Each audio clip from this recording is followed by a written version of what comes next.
Buenas tardes a todos los amigos que estén ahora mismo conectados con nosotros y asistiendo a este acto.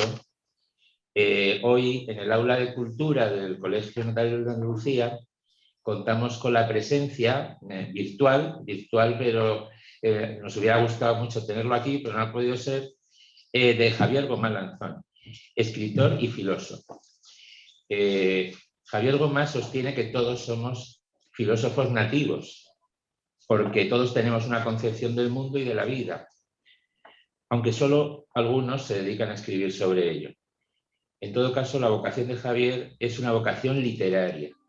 Como él ha reconocido, es una vocación literaria extrema, que sintió a los 15 años y encontró alimento en la bien surtida biblioteca paterna. Tras 20 años de lecturas y de estudio, y habiendo obtenido entre tanto plaza como letrado del Consejo de Estado, esa vocación suya se materializó en una literatura de conceptos, una literatura ensayística y posteriormente, ya traspasada la cincuentena, en una fulgurante producción literaria que desde 2017 ha dado como fruto un monólogo inconsolable, una comedia, Quiero cansarme contigo, y un drama o tragedia, Las lágrimas de Jerjes. Es autor, en el plano del ensayo, de 4 libros que forman su tetralogía de la ejemplaridad. Recibió el Premio Nacional de Ensayo por el primero de ellos, Imitación y Experiencia, publicado en 2003. Siguieron Aquiles en el Gineceo, 2007, Ejemplaridad, publicada 2009, Necesario pero imposible, 2013. Y posteriormente, La imagen de tu vida, 2017. Y sus ensayos breves han sido reunidos en Filosofía Mundana, 2016. Entre sus obras recientes destaca este que tenemos aquí, Dignidad, un gran volumen en cuanto a su contenido, que vio la luz al inicio de la pandemia COVID-19. De las ideas que últimamente formula Javier Gomá y que personalmente me alcanzan por mi edad, está esa de que la vida es como un libro al que nos acercamos al cabo de los años para releerlo. Y en esa segunda lectura nos dice cosas que no nos dijo en la juventud. Decía Gil de Viedma que las únicas edades de la vida que tienen argumento son la infancia, la adolescencia y la juventud y la vejez. La edad madura es una tierra de nadie donde a uno no le sucede nada íntimo que no sea dolores de cabeza. En la madurez nos asomamos de otra manera a la enfermedad y a la muerte, a través de la experiencia de nuestros seres queridos. Nos hacemos conscientes de que somos únicos pero a la vez prescindibles. La grandeza en ese momento es no encerrarnos, sino afirmar nuestra voluntad de contribuir al consuelo de los demás y darles, en la medida de nuestras fuerzas, palabras de luz y calor, como parte de esa comunidad de mortales que somos.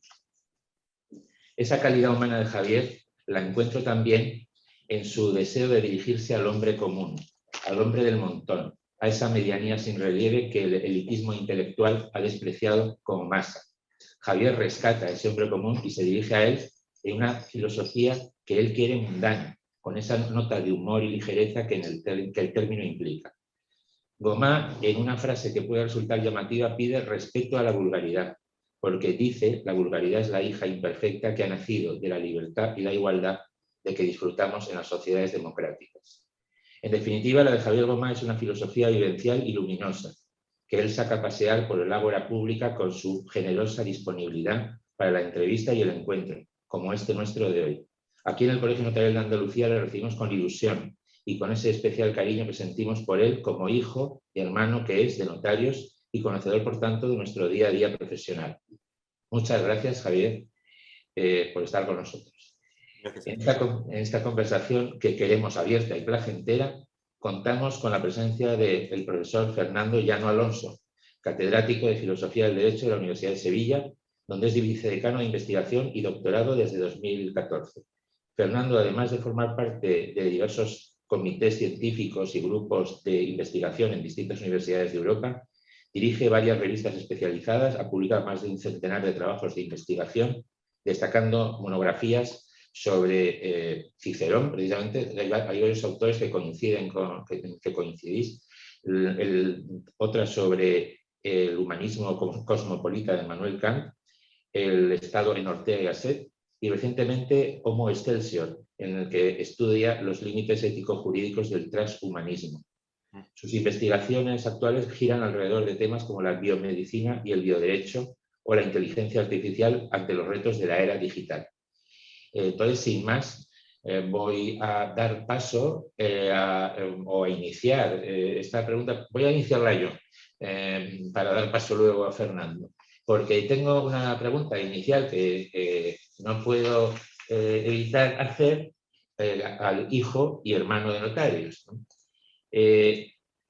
Has dicho alguna vez que una vocación lo instrumentaliza todo.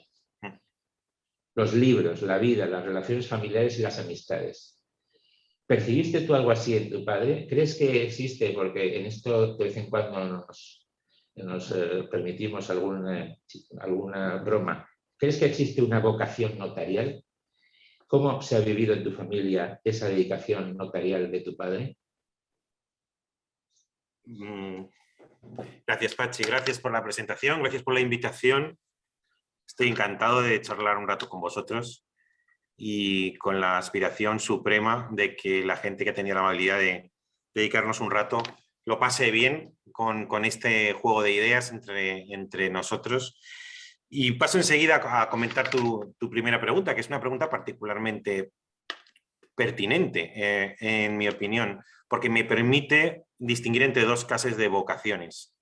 Hay una vocación que podríamos llamar profesional, que tiene que ver con una de las grandes misiones de la educación. A mi juicio, la educación tiene dos grandes misiones. La primera misión es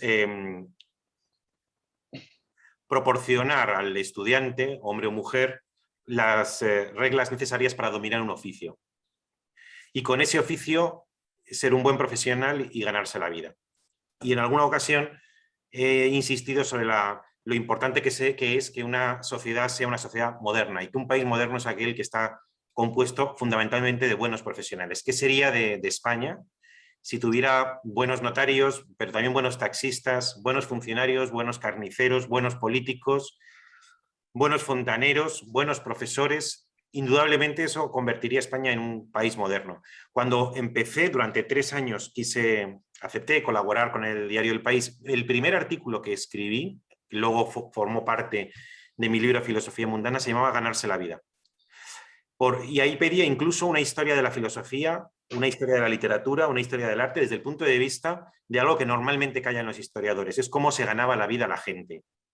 Porque un romanticismo que tuvo sentido en el siglo XVIII y XIX, pero que hoy se ha convertido en una cierta vulgarización ideológica, nos insiste en la necesidad de ser auténticos y ser sinceros, es decir, de una autopertenencia y de una exaltación del yo, y sin embargo nos ha educado para despreciar intelectualmente los modos de ganarse la vida. El modo de ganarse la vida para el romanticismo es una pérdida de autenticidad. Y en ese artículo del País, que luego forma parte de Filosofía Mundana y que en realidad ya había desarrollado antes en un libro que se titula Aquiles en el gineceo, destaco que por el contrario y contra los presupuestos del romanticismo, ganarse la vida constituye al individuo.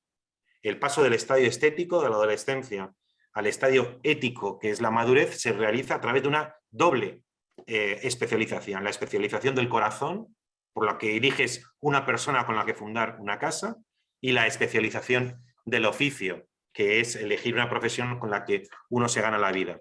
Entonces, ha habido los que nos alimentamos mucho de libros y de ideas que ha ido formando la gran conciencia de una sociedad que es la filosofía, nos transmiten ese legado un desprecio casi absoluto por los modos de ganarse la vida. No es un tema filosófico, pero ni siquiera debiera ser un tema personal. Es un tema alimenticio. Entonces, el modo en que mi padre se ganaba la vida me iluminó sobre la altura ética de esa actividad. Ganarse la vida no es necesariamente una especie de abdicación de la autenticidad, sino por el contrario es una manera de ser individual, una manera de ser hombre o mujer, y que le constituye a uno como individuo, que le ayuda a buscar su propio yo en el procedimiento de socializarse, que es el secreto de la madurez. En consecuencia, yo sentí que para mi padre el ser notario era algo importante. Yo hasta cierto punto puedo decir que mi padre aprendí a admirar y a respetar el oficio notarial. Pero más allá incluso y trascendiendo lo notarial, diría que aprendí a respetar y admirar el ejercicio profesional, el ser un buen profesional, hacer bien la lex artis, dominar las reglas de un oficio. Pero esto es distinto de lo que yo llamo la vocación literaria, que en algún lugar he llamado el rapto de las musas. Cuando terminé la tetralogía, que es una obra que me llevó más de 10 años de publicación, pero más de 30 de gestación, el último libro de ellos se titula Necesario pero imposible, que va sobre asuntos relacionados con la esperanza y la existencia o no de una individualidad más allá de la muerte. Sentí la necesidad de terminar el libro con un corolario que trata un tema que no tiene nada que ver con la tetralogía y que responde a la pregunta: Javier, ¿por qué has dedicado las mejores horas del día, las mejores días del año y los mejores años de tu vida a algo que nadie te ha pedido? Y la respuesta a esa pregunta enigmática es la vocación. Entonces, en mi padre no vi una vocación literaria. Era un hombre muy culto, era un hombre muy liberal, era un hombre muy inteligente, pero no era un secuestrado de la musa. Yo sí me he considerado uno de esos pastores extraviados que andan errabundos hasta que, como consecuencia de que ha sido dispersado por una idea.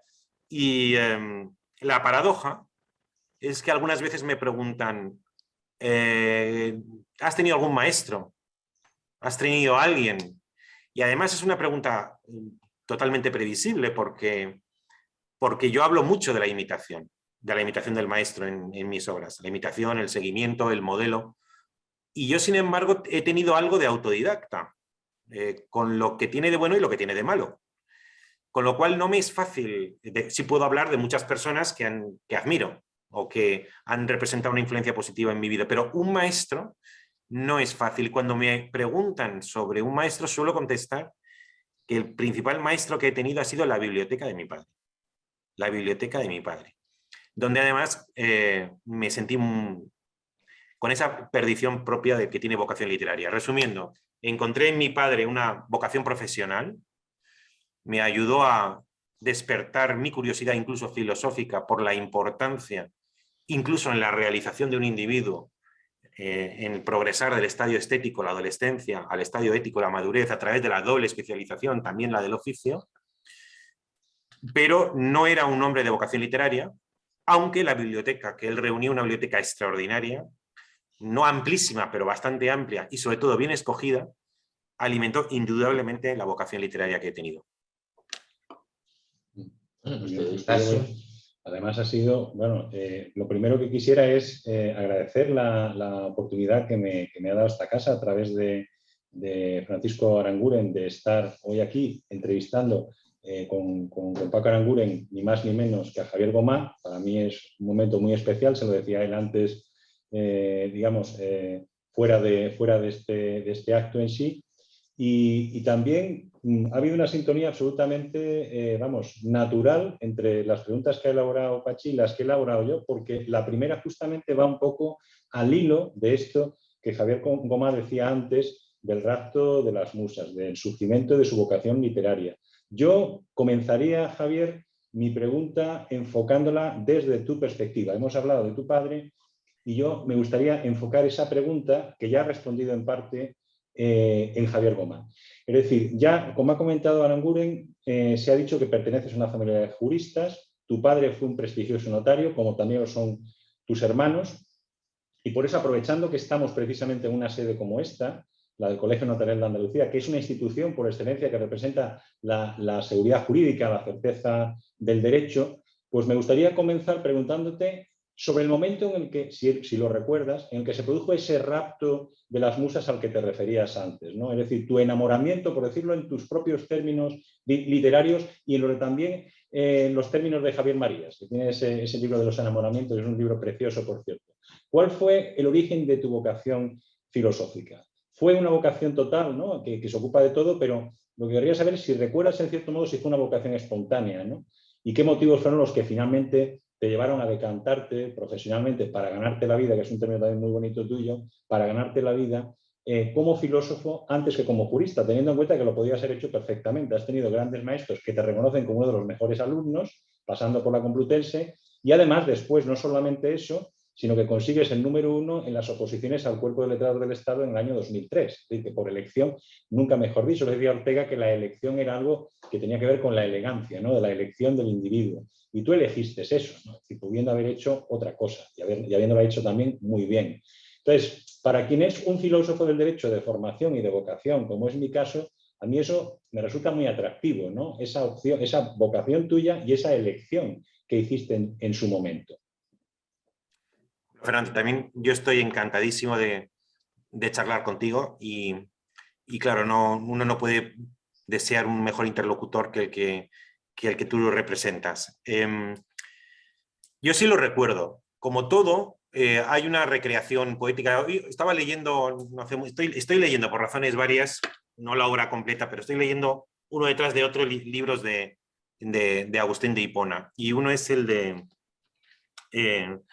las confesiones. Y en el de las confesiones, un libro que he leído de introducción decía que, bueno, aquello de coge y lee, nadie sabe todavía si fue literal o una recreación literaria de San Agustín, dado que él era un profesor de retórica y por tanto un hombre muy avezado en la construcción de relatos conforme las reglas retóricas.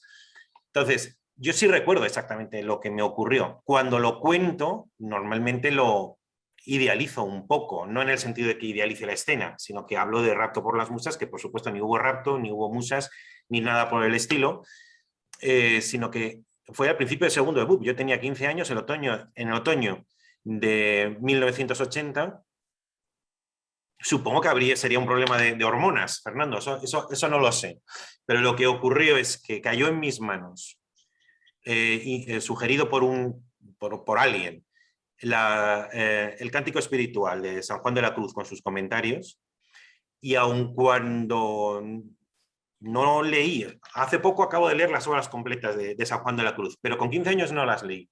Sin embargo, hubo algo relacionado con esos versos y alguno de los comentarios que leí en donde se me sugería algo así como la posibilidad de que un monje no demasiado importante, pequeño e insulso, metido en un monasterio y por tanto reducido a las puertas, es decir, de puertas afuera, en el mundo exterior, en el mundo sensible, no tiene nada de extraordinario, no tienes que ser un héroe, no tienes que ser un rey, no tienes que ser un caudillo, es decir, un individuo encerrado en unos muros, sin embargo, concebía o se decía vivir en un universo de belleza, de pasión, de amor, en una existencia total. Y sí recuerdo que eso despertó en mí una especie de volcán. Y me recuerda a mí en un pasillo de mi casa donde había un teléfono y mi madre a la 1 o algo así, Javier, acuéstate, y yo seguía leyendo pues hasta las 3 o hasta las 4 y luego me levantaba a las 7 como todo el mundo. Pero lo que ha hecho es que seguramente los escritores se pueden distinguir en dos clases. Aquellos que se alimentan de la infancia y aquellos que se alimentan de la adolescencia. Hay gente para los que la infancia es una permanente inspiración. Y hay gente para los que la infancia no significa nada. Para mí la infancia simbólicamente no significa nada. Significa que estuve con mis padres, que me crié, o con mis hermanos, y que tuve la vida ordinaria de un niño hasta los 15 años. No tengo ningún mal recuerdo, tengo buen recuerdo, pero es como si se hubiera iniciado una vida distinta a partir de otoño de 1980, en el que me convertí en una persona inadaptada, esencialmente inadaptada. Es decir, que el mundo se te revela como algo extraño. Y así seguí de modo creciente, porque yo en el colegio era un chico de muy buenas notas y mi primera decisión había sido hacer clásicas. Entonces yo con 18 años hice filología clásica en la Complutense.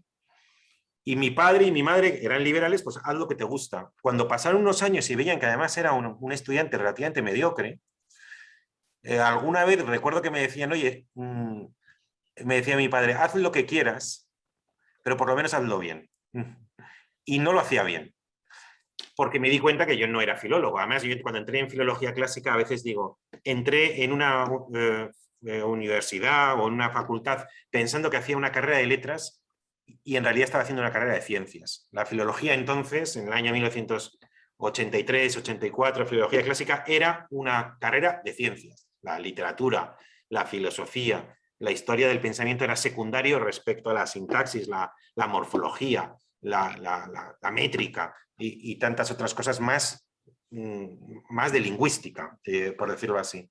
Así que me encontré con 23 o 24 años en la que mi rendimiento académico era decreciente y empecé a sentir algo así como un cierto hastío de mí mismo, una inadaptación extrema, que es algo que de manera convertido en categoría cuento en los párrafos finales de mi descripción del estadio estético en Aquiles en el gineceo. Es decir, cuando digo allí, en Aquiles en el gineceo toma ocasión de un mito que es de la adolescencia de Aquiles, y como Tetis, a la que le habían dado el oráculo de que a su hijo, si iba a la guerra de Troya, moriría, pues lo encerró en un lugar donde pensaba que nadie podría ir a buscar al que estaba llamado a ser el gran héroe de la antigüedad, que era un gineceo.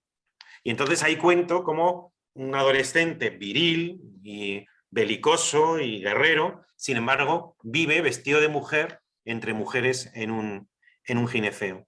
Y cuento qué pasaría si Aquiles, en lugar de abandonar el gineceo, como hizo para luego triunfar en Troya, morir joven pero con gloria, se hubiera quedado ahí más tiempo. Pues nos hubiéramos encontrado a un Aquiles fofo, estéril, infecundo, probablemente ridículo, y eso es en lo que vislumbraba que me podía convertir con 23, 24 años.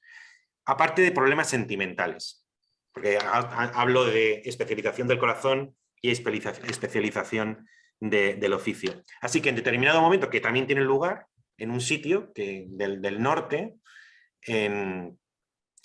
decidí que iba a hacer derecho, pero no por razones alimenticias, sino hasta cierto punto para salvarme de mí mismo, para trascender el estadio estético, como opción moral. Y es por eso por lo que luego hice la carrera y la oposición. Eso sí, rápido, porque yo ya tenía una madurez, así que con 24 años empecé derecho, pero con 27 ya era letrado del Consejo de Estado.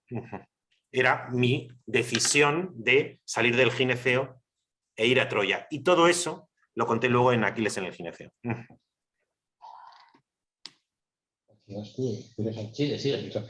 Ahora, a mí me gustaría entrar ya un poco en lo que es tu obra y a través de tu obra formularte preguntas. Bien. Pidiéndote disculpas porque ahí llega un poco el agua a mi molino, ¿no? Que es el de la ética aplicada, que sé que es algo, además lo dices claramente para tus lectores, que no es el terreno de la filosofía y además es así.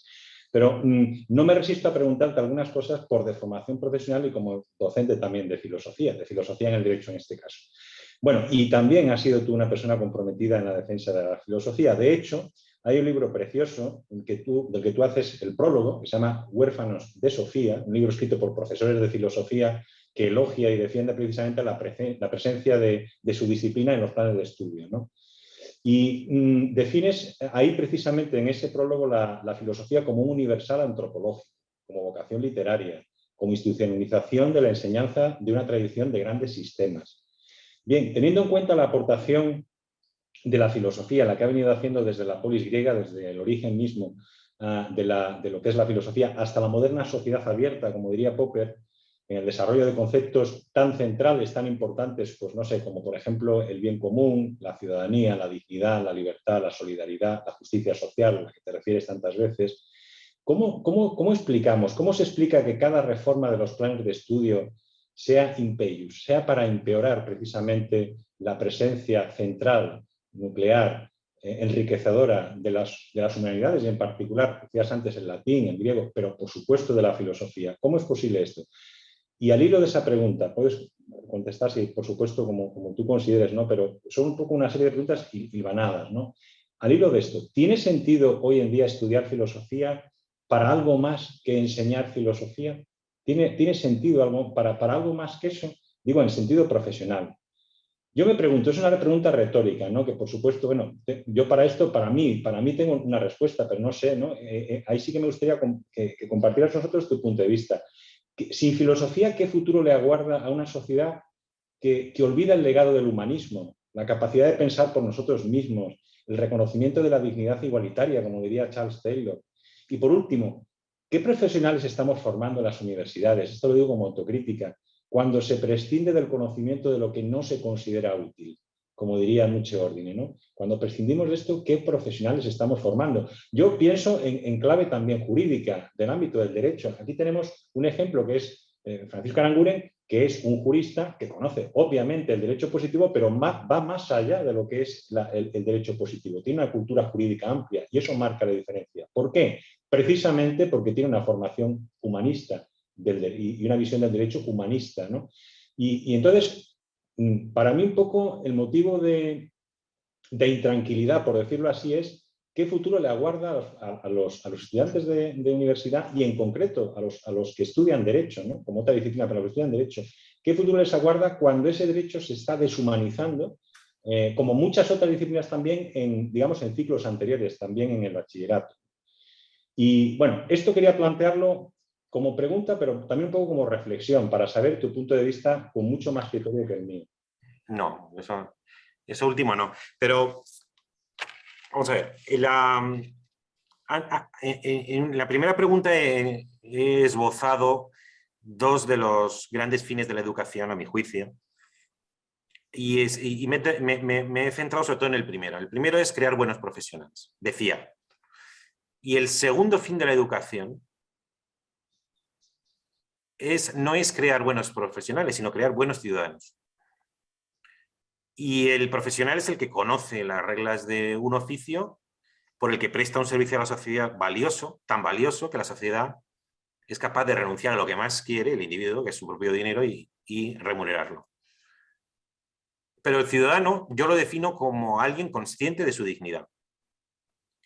Y hablo en el libro que ha mencionado Pachi antes, que la dignidad, entre otras cosas, es aquello que yo lo defino como aquello que estorba, como aquello que ofrece resistencia. Aristóteles en la política dice: lo particular, el ciudadano debe ceder ante lo general, la polis. Y ahí fundó la tradición llamada republicana, que tiene algo de colectivismo.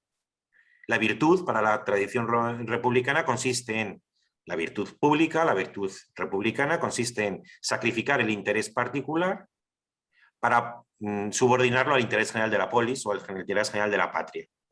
Esto es así desde Aristóteles hasta Rousseau, pongamos por caso. Y entonces la dignidad moderna, la dignidad del siglo XVIII y XIX, añade algo muy extraño, porque dice: el interés particular cede ante el interés general, pero el interés general cede ante la dignidad individual. De tal manera que la dignidad estorba no solamente a las causas malas, que por supuesto, sino también a las causas buenas, al interés general, al bien común, a la justicia social, si el precio del bien común o del interés general es el atropello de la dignidad individual. Por tanto, formar en la universidad ciudadanos está también en una cierta tensión dialéctica con formar profesionales. Qué grande es un país que está formado por buenos y modernos profesionales, pero todavía mejor es si además de profesionales está constituido por buenos ciudadanos conscientes de su dignidad y abiertos en determinado momento a que el sentimiento que han despertado de su propia dignidad pueda o no resistirse a algunas de las fines del negocio y de la profesión. Para mí, las materias que sobre todo nos despiertan ese sentimiento a la dignidad son las llamadas materias humanísticas, que no nos dan normalmente un nuevo conocimiento, sino que retornan de nuevo a lo de siempre. Esas son las humanidades. Las humanidades son, que yo considero que forma parte de la tradición occidental, del humanismo occidental, aquellos autores que sobre todo contribuyen a despertar el sentimiento de la dignidad, incluso contando una tragedia, incluso Sófocles.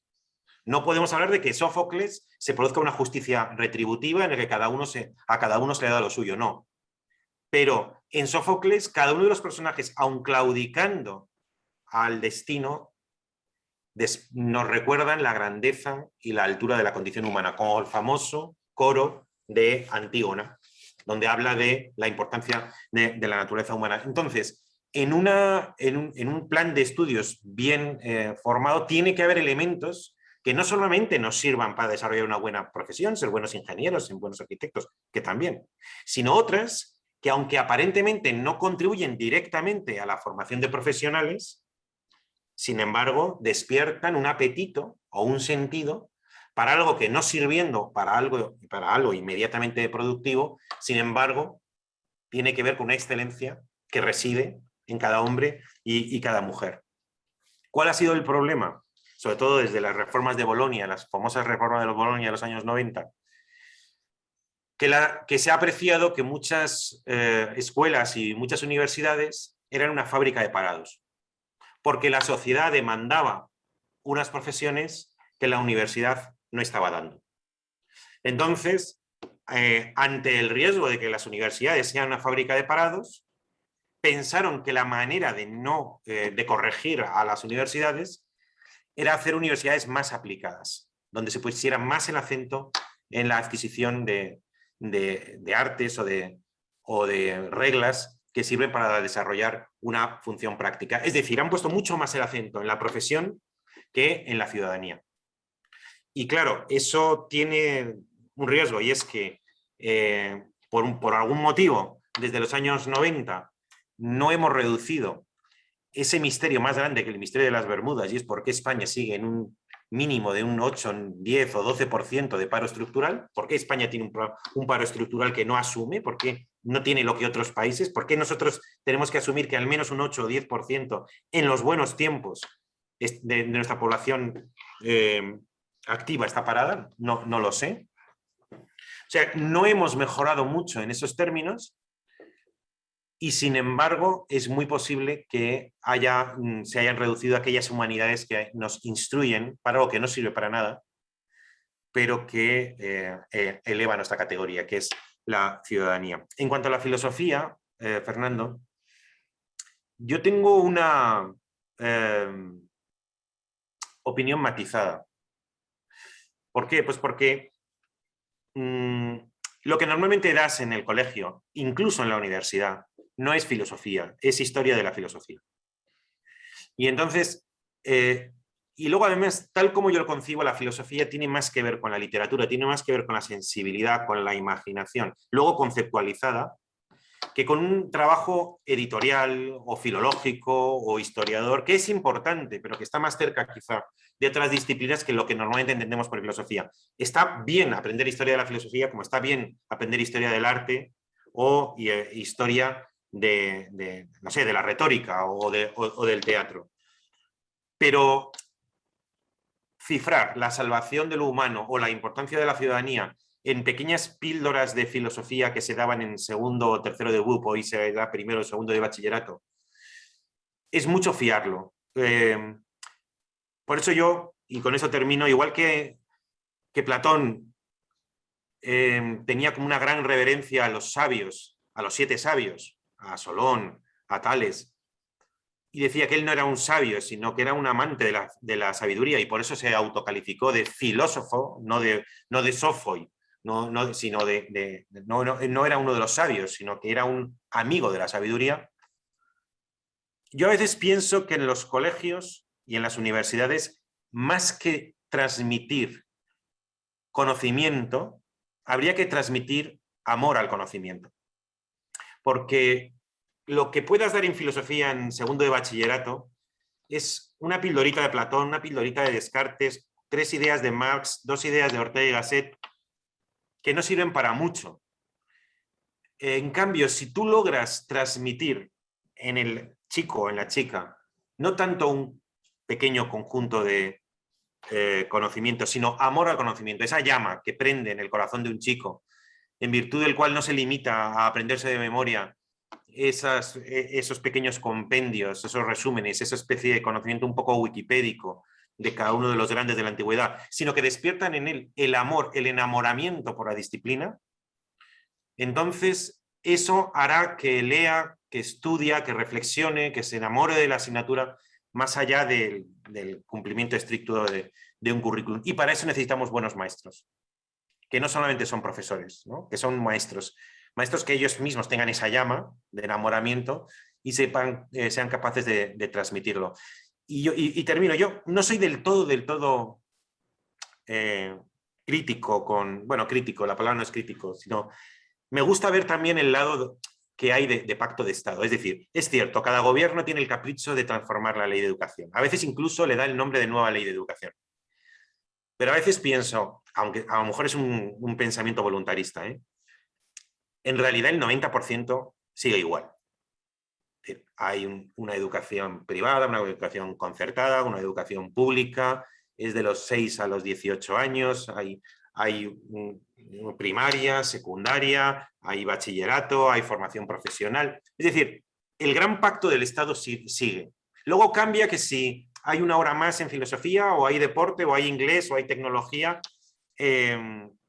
o si hay ética o hay religión. Pero a mí me gusta pensar que lo que es cosmético son las variaciones entre los gobiernos y que en cambio lo que subsiste es de lo que normalmente hablamos poco. No sé, a lo mejor es un pensamiento bien pensante, tú me dirás. Bien, pues nada, yo pensaba un poco tocar un tema. A mí me ha sorprendido mucho, por una parte, en tu trayectoria, ¿verdad?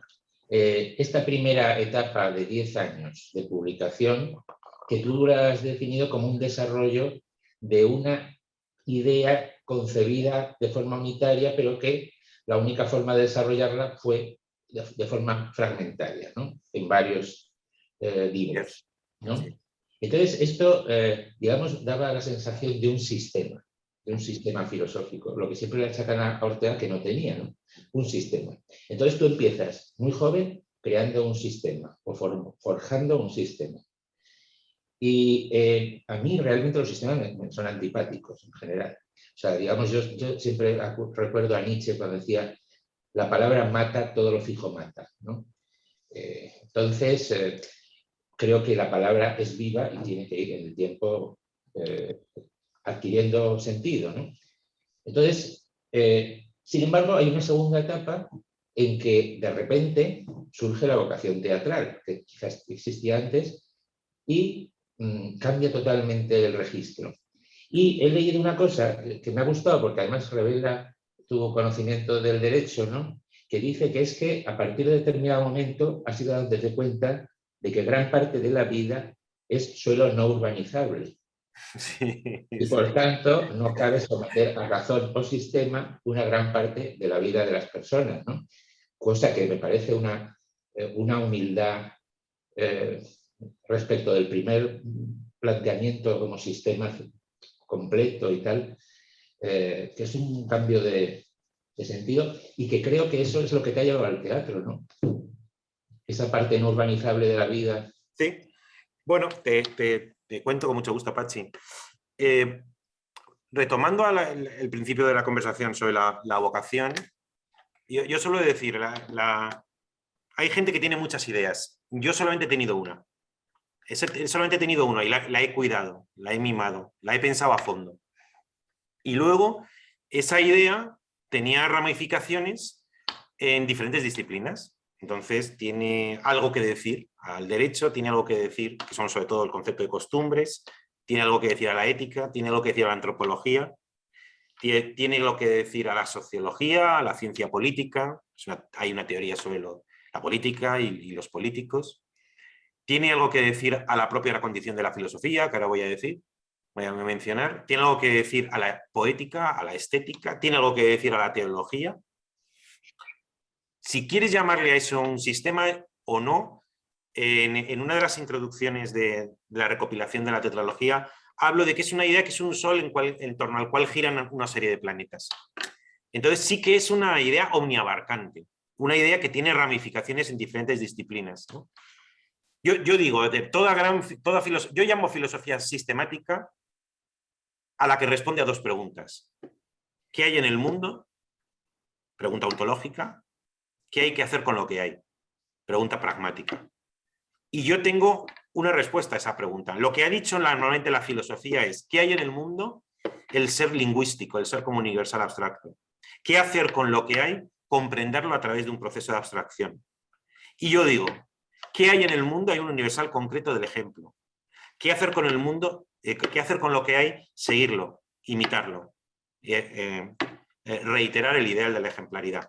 Es decir, concibo el sistema como eso, esas dos preguntas de las cuales derivan todo lo demás, y tiene unas respuestas que no ha dado otros sistemas o otras filosofías. Lo que ocurre es que, en mi caso, yo viví la vocación como vocación literaria, no como vocación filosófica. La vocación literaria, yo pienso que la filosofía es literatura. Que no es casual que la historia de la filosofía empiece con una historia de una vocación, que es los versos iniciales, pero muy largos, de la teogonía de Hesíodo. Hesíodo se presenta como un pastor que está pastoreando sus ovejas y se le aparecen las ninfas y les dice los dos elementos grandes de la vocación, que es la visión y la misión. La visión es: has visto el origen del mundo. La misión es: cuéntalo por escrito. Eso lo dice casi literalmente Hesíodo, y cuando Platón habla de qué es filosofía, habla literalmente de un rapto por las musas, que es el que sufre Sócrates, y así lo dice, me parece que es el Fedón o en el Fedro.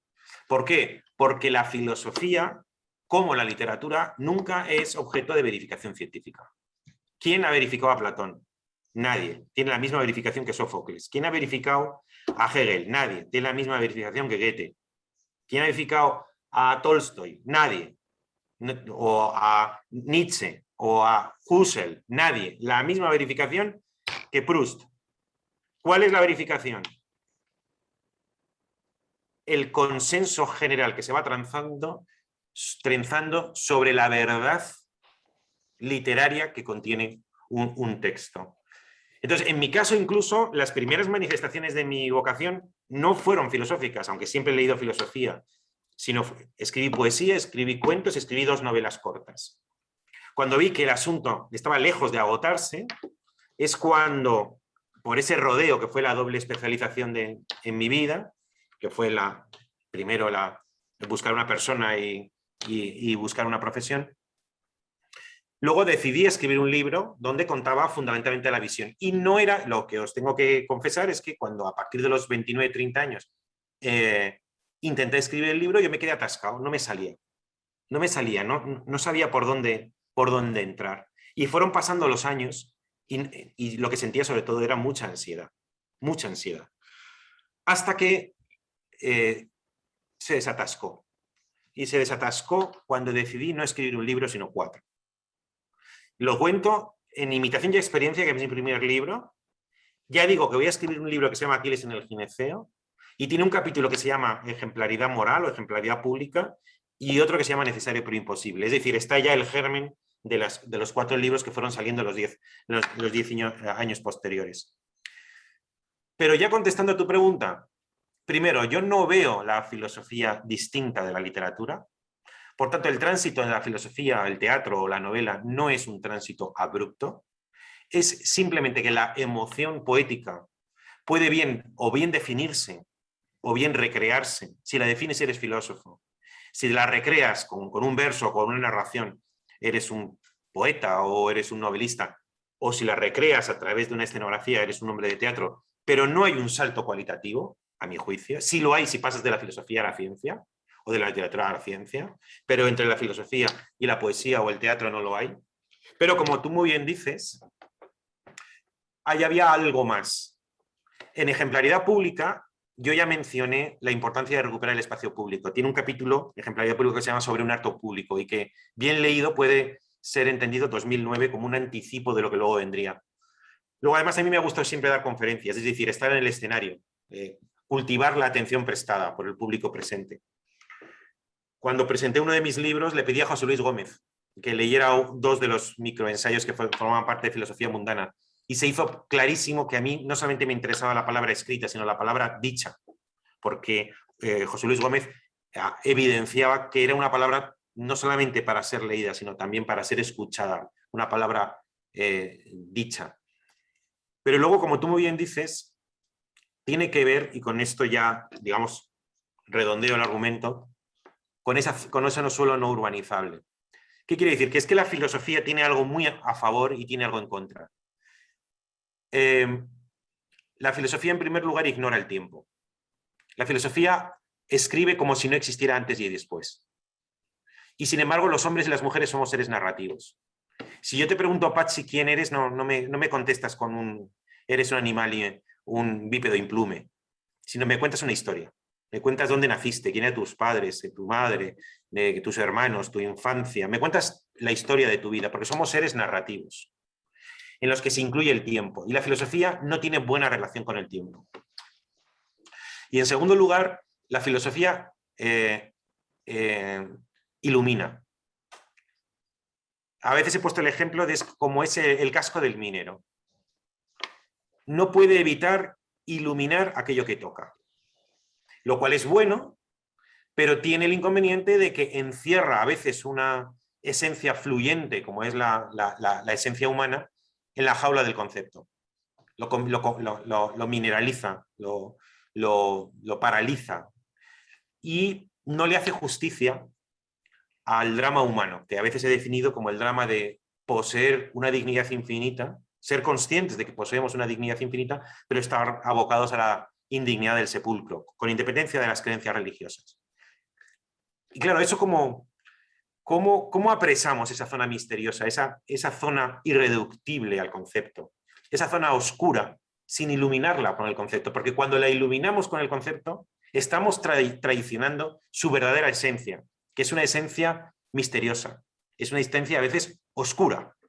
Tiene que ver con el lado no subsumible, indócil de la condición humana, el lado trágico de la condición humana.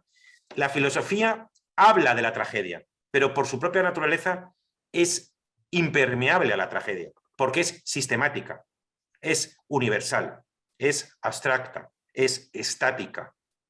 Entonces, cuando uno practica la filosofía, no puede por menos de sentir que está metiendo en la jaula del concepto un enigma humano que se desarrolla en el tiempo, que hasta cierto punto desvirtúa cuando lo lleva al ensayo, porque lo ilumina como el casco del minero, que no puede dejar de iluminar aquello que mira, y al mirarlo, lo transforma.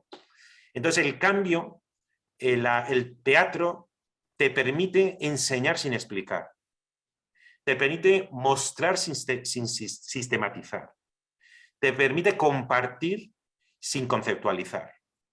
Y por tanto lo veo un instrumento particularmente privilegiado para entrar en zonas en las que el ensayo no cabe. Ahí lo dejo. Muy bien. Yo, a propósito de tu idea sobre una idea además recurrente, muy importante en tu filosofía, en tu obra, y en esa tetralogía a la que estamos haciendo referencia desde el principio, la idea de la ejemplaridad pública y la dignidad igualitaria frente a la vulgaridad, ¿no? Me gustaría saber cuál es tu opinión en relación con el debate actual en torno a la meritocracia y la excelencia, suscitado, por ejemplo, por ensayos que conoces, que es, por ejemplo, Michael Sank, ¿no? Me refiero a la excelencia entendida como virtud que legitima al buen profesional al servicio de la comunidad a la que pertenece, creando en ella, como dice Adela Cortina, vínculos de solidaridad. Me refiero sobre todo al buen profesional que observa a diario la ética del trabajo, en el sentido del officium, de los clásicos, ¿no? Guiándose por el ethos profesional de la excelencia y no por el ethos burocrático que caracteriza a quien se atiene exclusivamente al mínimo legal y concibe su profesión solo como un medio de vida y no como una cotidiana tarea vocacional, a la que tú hacías alusión también antes, y Patxi. Y mi pregunta sería esta. A tu juicio, ¿cabe combinar desde tu idea de ejemplaridad pública la aspiración a la excelencia de la mayoría con la cultura del esfuerzo y del mérito? Vamos a ver, es que, perdona, Fernando, porque ahí es que no veo contradicción entre la discrepancia sería el hecho de que sea de la mayoría. Sí, eso es. Ah, vale. Vamos a ver. Primero, es muy importante distinguir entre dignidad ontológica y dignidad pragmática, porque si no, a veces se producen muchas confusiones. Yo hablo de dignidad igualitaria, pero en sentido ontológico. Esto quiere decir que cuando caes en la cuenta, que es una intuición sentimental reciente de la cultura occidental, siglo XIX, siglo XX, de que los atributos de un hombre o de una mujer que en el pasado fundaban pluralidad de dignidades, unos arriba, otros abajo, hombres, mujeres, blancos, negros, educados, brutos, cultos, analfabetos, ricos, virtuosos, porque no olvidemos, la democracia, por ejemplo, no es el sistema de la virtud, eso es la aristocracia, los mejores. La dignidad no dice que la dignidad igualitaria que funda la democracia contemporánea no aspira a que gobiernen los mejores, ni los más preparados, ni los más sabios, ni los más virtuosos. Lo que aspira es que haya un reconocimiento a la dignidad individual de cada uno de los ciudadanos. Y se presupone que todo el mundo tiene mayoría de edad suficiente para gestionar sus propios intereses. Entonces, cuando tenemos la intuición de que no hay nada más grande ni superior al hecho de ser hombre o ser mujer, a tener una excelencia por el hecho de ser hombre o ser mujer, y de ser individuos conscientes de la tragedia del humano por ser una excelencia que desborda a cualquier otro de los seres de la naturaleza y sin embargo estar abocado al mismo destino infausto que el mosquito, cuando uno siente esa excelencia y esa tragedia y la pone por encima de todas las cosas, los atributos que antes fundaban muchas dignidades en el pasado se convierten en accidentes, sin importancia. Ya da igual si eres hombre o mujer, si eres negro o blanco, si eres listo o tonto, si eres virtuoso o malo, si eres nacional o extranjero, si eres niño o adulto, si eres viejo, si eres productivo o eres inútil, porque todo está igualado ante el sentimiento de que no hay nada superior a la dignidad de ser humano. Y por eso la dignidad, lo argumento en mi libro, convierte a cada hombre o cada mujer en acreedor y al resto de la humanidad en deudora. ¿Deudora de qué? Todo el mundo debe un respeto a la dignidad individual. Pero esto es distinto, dignidad ontológica, de la dignidad pragmática. Es decir, otra cosa distinta es que luego el hombre o la mujer actúen en su vida cotidiana conforme a la dignidad de la que son titulares, de la que son poseedores. Y si no actúan conforme a la dignidad de la que son poseedores, eso tiene consecuencias, como por ejemplo la cárcel, ¿no? O el paro, o un matrimonio desgraciado, o un fracaso profesional, o que escribes mala filosofía. Si no te actúas conforme a lo que la dignidad que eres portador, la consecuencia normalmente es algún tipo de comportamiento indigno, que no desmiente tu dignidad de origen. Hasta el mismo Hitler merecería un juicio justo, pero que indudablemente tiene consecuencias sociales, tiene consecuencias si obtienes un mejor trabajo, un mejor puesto de investigación, ganas más dinero, fundas más empresas. Es decir, que mi concepto de dignidad que distingue entre lo ontológico y lo pragmático no tiene ningún problema respecto a la atribución y pago de un cierto mérito. Lo que pasa es que en ocasiones el debate sobre la meritocracia necesita comprender que hay diferentes aproximaciones para el mismo tema. El otro día me preguntaron por la renta mínima. Yo no soy experto en la renta mínima, pero creo que a veces hacemos preguntas que son de tipo económico, si conviene o no conviene la renta mínima desde el punto de vista estrictamente económico, y otras veces hacemos una aproximación de justicia social, que estaré o no de acuerdo. Pero de igual manera que puedes o no poner un nuevo impuesto, puedes o no crear una renta mínima. A lo mejor el impuesto es idiota y a lo mejor la renta mínima es idiota y eso no lo sé, no soy especialista. ¿Qué quiero decir con esto? Que es evidente que el mérito debe ser retribuido, pero es evidente que muchas veces la retribución no es conforme al mérito. Entonces, tendrá que haber medidas que respetan la retribución del mérito y tendría que haber medidas que corrigen una injusticia de hecho. Y es que yo, que soy hijo de notario, tengo más posibilidades de prosperar, sobre todo en el ámbito profesional y jurídico, que quien es hijo de un inmigrante en Almería. Entonces, es verdad, él a lo mejor puede desarrollar muchos méritos, pero lo tiene más difícil. Para compensar ese déficit inicial, es normal que el Estado desarrolle no medidas económicas, sino medidas que tratan de corregir desigualdades.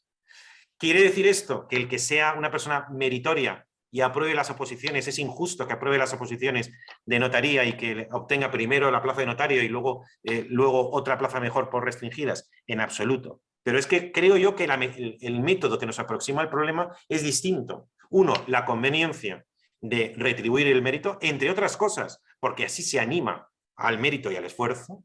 Y otra cosa es una aproximación de justicia social que trata de corregir desigualdades que perjudican a algunos. Y luego, por último, cuando has hablado de la mayoría y de la vulgaridad, sobre esto, claro, podría hablar mucho rato, no me quiero extender. Pero se ha mencionado antes a Ortega. Ortega hablaba de la minoría selecta. Y eso para mí tiene un problema muy grande, muy grande. Y es que Ortega teorizó, él creía que no, él creía que estaba articulando una teoría nueva, pero en realidad era la teorización de la estructura tradicional de la sociedad desde el origen de los tiempos, que es una estructura aristocrática. Y Ortega decía claramente, sin demasiados miramientos, hay una minoría selecta, que es la que está verdaderamente llamada a la excelencia, y hay una masa social, que sociológicamente estaríamos hablando del 99,9% de la población, que estaría llamada solo a la docilidad. Lo dice literalmente en España invertebrada de 1921, a la docilidad. Es decir, son menores de edad. Por eso en mis libros yo he forjado el concepto de mayoría selecta. La línea que separa la excelencia de la docilidad o de la vulgaridad no es una línea social, donde una serie de individuos se autopostulan como minoría y el resto de la sociedad no tiene más que ser dóciles, sino que es una raya que se traza en el corazón mismo de cada hombre y cada mujer, de cada ciudadano, cada uno de los cuales llamados a excelencia y cada uno de los cuales con el riesgo de permanecer en su vulgaridad. Por tanto, el ideal de una minoría selecta debería sustituirse, a mi juicio, por una mayoría selecta en el que cada uno de los ciudadanos está llamado a la excelencia. Bueno, pues la verdad es que se nos ha ido el tiempo volando porque ya hemos cumplido casi una hora, con lo cual nos has regalado tiempo respecto del que pensábamos disponer. Entonces, aunque se quedan preguntas, porque claro, sería inacabable, pues te queremos dar las gracias y bueno, otra ocasión habrá de volver a vernos y volver a charlar contigo. La verdad que ha sido una conversación estupenda. Lo hemos pasado muy bien, ¿eh? Y damos gracias también a Fernando y a todas las personas que nos han seguido. Y pues nada, un abrazo. Déjame dar las gracias también a mí, a ti, Pachi, a Fernando, lo bien que os habéis preparado esta conversación. Espero que lo hayáis pasado tan bien como yo y espero que también el resto de las personas que han tenido la amabilidad de conectarse hayan pasado un buen rato. Espero veros pronto y os mando un abrazo a vosotros y a todos los que se hayan conectado. Un abrazo muy grande. Muchas gracias. Muchas gracias. Adiós. Muchas gracias. Adiós. Adiós. Adiós.